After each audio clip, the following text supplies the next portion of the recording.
नमस्कार मेरे प्यारे भाइयों और बहनों, मैं हार्दिक आपका तहे दिल से स्वागत करता हूँ हमारे इस यूट्यूब चैनल पर जिसका नाम है धर्मो रक्षणा। हमारे इस चैनल पर आपको सभी पुराणों की कथाएं और उनकी प्रचलित अध्यायों की जानकारी प्राप्त होगी। हर देवी देवताओं के महात्म्य और उनके रूप स्वरूप और अवतारों की जानकारी यहाँ प्राप्त होगी। आशा करते हैं कि हमें आपका सकारात्मक प्रतिसाद मिलता रहेगा। हर हर महादेव। रुद्र संहिता प्रथम खंड 8वां अध्याय। ब्रह्मा विष्णु को भगवान शिव के दर्शन। ब्रह्मा जी बोले, मुनिश्रेष्ठ नारद, हम दोनों देवता घमंड को भूलकर निरंतर भगवान शिव का स्मरण करने लगे। हमारे मन में ज्योतिर्लिंग के रूप में प्रकट परमेश्वर के वास्तविक रूप का दर्शन करने की इच्छा और प्रबल हो गई। शिव शंकर गरीबों के प्रतिपालक, अहंकारियों के गर्व को चूर करने वाले तथा सबके अविनाशी प्रभु है। वे हम पर दया करते हुए हमारी उपासना से प्रसन्न हो गए। उस समय वह उन सुरश्रेष्ठ से ओम नाद स्पष्ट रूप से सुनाई देता था। उस नाद के विषय में मैं और विष्णु जी दोनों यही सोच रहे थे कि यह कहाँ से सुनाई पड़ रहा है। उन्होंने लिंग के दक्षिण भाग में सनातन आदिवर्ण अकार का दर्शन किया, उत्तर भाग में उकार का, मध्य भाग में मकार का और अंत में ओम नाद का साक्षात दर्शन एवं अनुभव किया। दक्षिण भाग में प्रकट हुए आकार का सूर्य मंडल के समान तेजोमय रूप देखकर जब उन्होंने उत्तर भाग में देखा तो वह अग्नि के समान दीप्तिशाली दिखाई दिया। तत्पश्चात ओम को देखा जो सूर्य और चंद्रमंडल की भांति स्थित थे और जिनके शुरू एवं अंत का कुछ पता नहीं था तथा सत्य, आनंद और अमृत स्वरूप पर ब्रह्म परायण ही दृष्टि गोचर हो रहा था। परंतु यह कहाँ से प्रकट हुआ है, इस अग्निस्तंभ की उत्पत्ति कहाँ से हुई है, यह श्री हरि सोचने लगे तथा इसकी परीक्षा लेने के संबंध में विचार करने लगे। तब श्री हरि ने भगवान शिव का चिंतन करते हुए वेद और शब्द के आवेश से युक्त हो अनुपम अग्निस्तंभ के नीचे जाने का निर्णय लिया। मैं और विष्णु जी विश्वात्मा शिव के चिंतन कर रहे थे, तभी वहां एक ऋषि प्रकट हुए। उन्हीं ऋषि के द्वारा परमेश्वर विष्णु ने जाना कि इस शब्द ब्रह्म शरीर वाले परम लिंग के रूप में साक्षात परब्रह्म स्वरूप महादेव जी प्रकट हुए हैं। यह चिंता रहित रुद्र है। परब्रह्म परमात्मा शिव का वाचक प्रणव ही है। वह एक सत्य परम कारण, आनंद, अकृत, परात्पर और परब्रह्म है। प्रणव के पहले अक्षर अकार से जगत के बीजभूत अर्थात ब्रह्मा जी का बोध होता है। दूसरे अक्षर उकार से सभी के कारण श्री हरि विष्णु का बोध होता है। तीसरा अक्षर मकार से भगवान शिव का ज्ञान होता है। अकार सृष्टिकर्ता, उकार मोह में डालने वाला और मकार नित्य अनुग्रह करने वाला है। मकार अर्थात भगवान शिव बीजी अर्थात बीज के स्वामी है, तो अकार अर्थात ब्रह्मा जी बीज है। उकार अर्थात विष्णु जी योनि है। महेश्वर बीजी बीज और योनि है। इन सभी को नाद कहा गया है।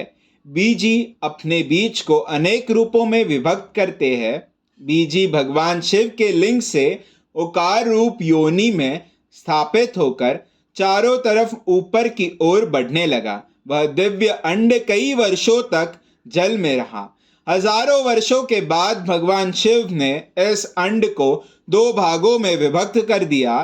तब इसके दो भागों में से पहला सुवर्णमय कपाल ऊपर की ओर स्थित हो गया, जिसके स्वर्गलोक उत्पन्न हुआ तथा कपाल के नीचे के भाग से 5 तत्वों वाली सृष्टि प्रकट हुई।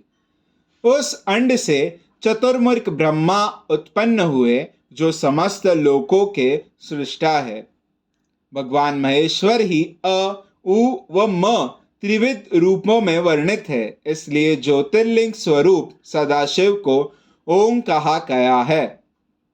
इसकी सिद्धि यजुर्वेद में भी होती है।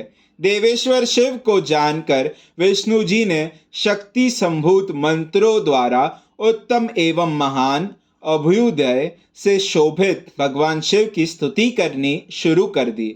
इसी समय मैंने और विश्व पालक भगवान विष्णु ने एक अद्भुत व सुंदर रूप देखा, जिसके 5 मुख, 10 भुजा, कपूर के समान गौरवर्ण, परम कांतिमय, अनेक आभूषणों से विभूषित, महान उदार, महावीर्यवान और महापुरुषों के लक्षणों से युक्त था, और जिसके दर्शन पाकर मैं और विष्णु जी धन्य हो गए। तब परमेश्वर महादेव भगवान प्रसन्न होकर अपने दिव्यमय रूप में स्थित हो गए। आकार उनका मस्तक और आकार ललाट है।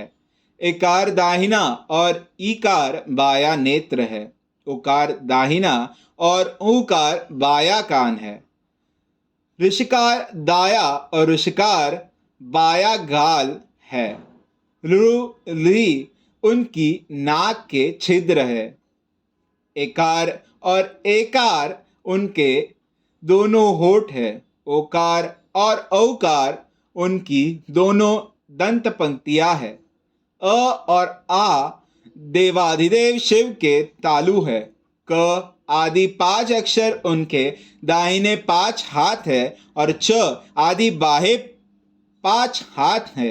त और ट से शुरू 5 अक्षर उनके पैर है। पकार पेट है। फकार दाहिना और बकार बाया पार्श्व भाग है। भकार कंधा, मकार हृदय है। हकार नाभि है। य से स तक के 7 अक्षर 7 धातुएं हैं, जिनसे भगवान शिव का शरीर बना है। इस प्रकार भगवान महादेव व भगवती उमा के दर्शन कर हम दोनों कृतार्थ हो गए।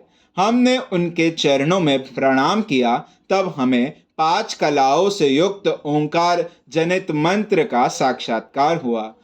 तत्पश्चात महादेव जी ओम तत्वमसि महाकाव्य दृष्टि गोचर हुआ, जो परम उत्तम मंत्र रूप है। इसके बाद धर्म और अर्थ का साधक बुद्धि स्वरूप 24 अक्षरीय गायत्री मंत्र प्रकट हुआ, जो पुरुषार्थ रूपी फल देने वाला है। तत्पश्चात मृत्युंजय मंत्र, फिर पंचाक्षर मंत्र तथा दक्षिणामूर्ति व चिंतामणि का साक्षात्कार हुआ। इन 5 मंत्रों को विष्णु भगवान ने ग्रहण कर जपना आरंभ किया। ईशो के मुकुट मणि ईशान है, जो पुरातत्व पुरुष है, हृदय को प्रिय लगने वाले, जिनके चरण सुंदर है, जो सांप को आभूषण के रूप में धारण करते हैं, जिनके पैर व नेत्र सभी ओर है, जो मुझ ब्रह्मा के अधिपति, कल्याणकारी तथा सृष्टि पालन एवं संहार करने वाले हैं। उन वरदायक शिव की मेरे साथ भगवान विष्णु ने प्रिय वचनों द्वारा संतुष्ट चित्त से स्तुति की। अध्याय 8वां समाप्त। वीडियो को लाइक करें, शेयर करें, चैनल को सब्सक्राइब करें और हमारे साथ बने रहने के लिए बेल आइकन को प्रेस करें। हमारे सनातन संस्कृति की जानकारी के लिए और उनके साहित्यों की जानकारी को प्राप्त करने के लिए हमारे साथ बने रहिए इस चैनल पर, जिसका नाम है धर्मो रक्षणा। हर हर महादेव।